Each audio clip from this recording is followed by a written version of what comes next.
তো আজকে আমি আছি হচ্ছে বেনাপোল বর্ডারে। তো এই বেনাপোল বর্ডারের বর্তমান কি সিচুয়েশন সেই বিষয়গুলো হচ্ছে আমি আপনাদেরকে দেখাবো। তো বেনাপোল বর্ডার হচ্ছে বাংলাদেশ এবং ভারতের সবচেয়ে বিজিয়েস্ট বর্ডার। এই বর্ডার দিয়ে কিন্তু প্রতিদিন একটা সময় হাজার হাজার মানুষ যাতায়াত করতো। তো বর্তমানে আপনারা সবাই জানেন যে ইন্ডিয়ান ট্যুরিস্ট ভিসা হচ্ছে অফ আছে, এবং অন্যান্য যে ভিসাগুলো আছে সেইগুলো আসলে খুব লিমিটেড দেয়া হচ্ছে, অনেক যাচাই বাছাই করে দেয়া হচ্ছে। তো সেই কারণে আগের মতো কিন্তু এখানে ভিড় নাই। একটা সময় এই বেনাপোল বর্ডারে আপনি যখন নামতেন, নামার সাথে সাথেই হচ্ছে দালালরা ঘিরে ধরতো যে এটা করে দিবে সেটা করে দিবে। এখনও কিন্তু এই দালাল আছে, এখনও একজন দুইজন আছে, বাট আগের মতো কিন্তু ওই রকম অবস্থা নাই।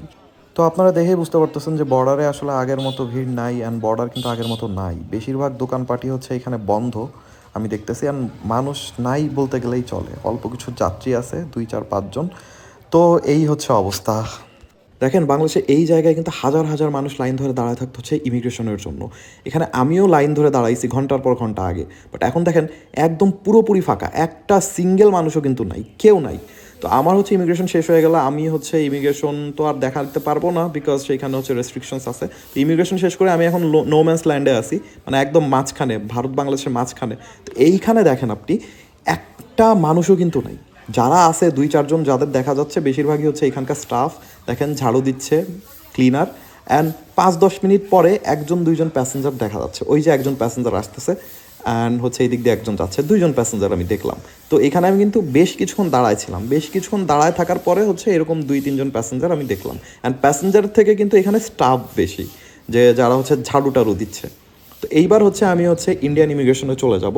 তো ইন্ডিয়ান ইমিগ্রেশনের নতুন কিন্তু টার্মিনাল হয়েছে, আগে যে টার্মিনাল ছিল সেই টার্মিনালে কিন্তু এখন আর ইমিগ্রেশন হয় না। এখন কিন্তু খুবই বড় একটা টার্মিনাল হয়েছে, ওই দেখেন ওইটা। তো এই টার্মিনালে কিন্তু এখন হচ্ছে ইন্ডিয়ান ইমিগ্রেশন হয়। তো এখানেও কিন্তু লোকজন নাই, এখানেও হচ্ছে একদম ফাঁকা। অ্যান্ড এই যে যে টার্মিনালটা, এই টার্মিনালটাই কিন্তু আপনার এয়ারপোর্ট এয়ারপোর্ট ফিল হবে। কারণ এয়ারপোর্টের যে ইমিগ্রেশনের যে ফ্যাসিলিটিসগুলো আপনি পাবেন, সেম ফ্যাসিলিটিস কিন্তু আপনি এইখানেও পেয়ে যাবেন অলমোস্ট। অ্যান্ড হচ্ছে আমার ইমিগ্রেশন কমপ্লিট হয়ে গেছে। আমি আসলে ওই ভিতরে দেখাইতে পারলাম না, বিকজ হচ্ছে সেখানে কিছু রেস্ট্রিকশনস আছে। তো আমি হচ্ছে আপনাদেরকে ওয়াশরুমটা দেখাই, ওয়াশরুমটা দেখলে আপনারা হচ্ছে কিছু আন্দাজ করতে পারবেন যে ভেতরের যে টার্মিনালের যে অবস্থা সেটা আসলে কীরকম। তো এয়ারপোর্টে যেরকম ডিউটি ফ্রি শপ থাকে, এখানে হচ্ছে ডিউটি ফ্রি শপ আছে, দেন ক্যাফে রেস্টুরেন্ট আছে, অ্যান্ড কেনাকাটার টুকটাক জায়গা আছে। তো আপনার হচ্ছে যদি অনেক টাইম এখানে বসে বোর হন, সেই ক্ষেত্রে সেইগুলো করে আপনি হচ্ছে সময় কাটাইতে পারবেন, এরকম সব ব্যবস্থাই আছে। তা আমি হচ্ছে বর্ডার থেকে বের হয়ে গেলাম, এখন হচ্ছে আমি আছি পেট্রাপোলে। এখন মানে হচ্ছে আমি ভারতে আছি। তো এইখানে দেখেন কি অবস্থা। তো আমি হচ্ছে বাংলাদেশ ইমিগ্রেশন কমপ্লিট করলাম, ইন্ডিয়ান ইমিগ্রেশন কমপ্লিট করলাম, 2টা ইমিগ্রেশন কমপ্লিট করে আমি হচ্ছে এখন আসি হচ্ছে ভারতে, পেট্রাপোলে।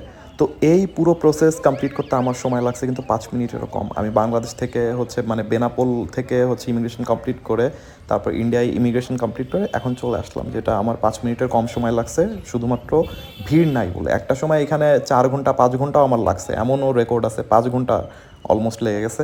বাট আজকে আমার যেটা সময় লাগবে সেটা হচ্ছে 5 মিনিটের ও কম। তো এখন আমি যে বিষয়টা আপনাদেরকে বলতেছি সেটা হচ্ছে যে আমি তো বেনাপোলে দেখলাম, বেনাপোলে কিন্তু একদমই মানুষ নাই, দোকানপাট হচ্ছে ম্যাক্সিমাম বন্ধ ছিল। তো এইখানে আমি হচ্ছে যে বিষয়টা দেখতেছি সেটা হচ্ছে 90% দোকানই বন্ধ, একদম বন্ধ। অ্যান্ড হচ্ছে এইখানে আমি আরেকটা বিষয় দেখলাম যে এইখান থেকে হচ্ছে বনগাঁ জংশন পর্যন্ত হচ্ছে অটো যায়। তো আগে একটা অটো ভরতে 3 মিনিট 4 মিনিট 5 মিনিট লাগতো, এখন আমি প্রায় 40 মিনিট ধরে বসে আছি, তারপরেও কিন্তু অটো ভরে নাই। তো আমি হচ্ছে স্টিল ওয়েট করতেছি যে কখন অটো ভরবে, তারপর আমি এখান থেকে হচ্ছে বনগাঁ জংশনে যাব। অ্যান্ড সব দোকানপাটি বন্ধ, ভিড়ের অবস্থা দেখেন, মানে কোনো মানুষ নাই, একদম ফাঁকা। তো এই ছবি দেখে কে বলবে আসলে এইটা হচ্ছে পেট্রাপোল বর্ডার, যেটা হচ্ছে বাংলাদেশ ভারতের সবচেয়ে পপুলার সবচেয়ে বিজিয়েস্ট বর্ডার। আসলে মানে দেখে বোঝার কোনো উপায় নাই। আর আমি যেটা দেখলাম সেটা হচ্ছে এখানে 90% দোকানই বন্ধ, মানে 90%-এর বেশি দোকানই বন্ধ। অ্যান্ড যে 2 4টা দোকান খোলা আছে সেই 2 4টা দোকানও কিন্তু ফাঁকা, মানে যারা দোকানে আছে তারা কিন্তু আইডল বসে আছে এখানে, আসলে মানে কাজ করার কোনো সুযোগ নাই। অ্যান্ড একটা সময় ছিল যে সেই সময় কিন্তু দম ফেলার কোনো সুযোগ ছিল না। তো এই হচ্ছে বিষয়, সব কিছু মিলায়।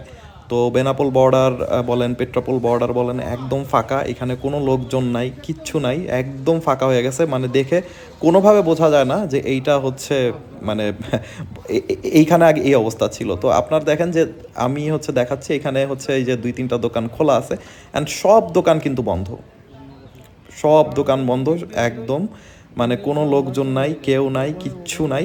তো এই হচ্ছে বর্তমানে বেনাপোল বর্ডারের অবস্থা। আশা করি আপনাদের এই ভিডিও ভালো লাগছে। ভিডিও ভালো লাগলে অবশ্যই লাইক দেবেন, শেয়ার করবেন, সাবস্ক্রাইব করতে ভুলবেন না।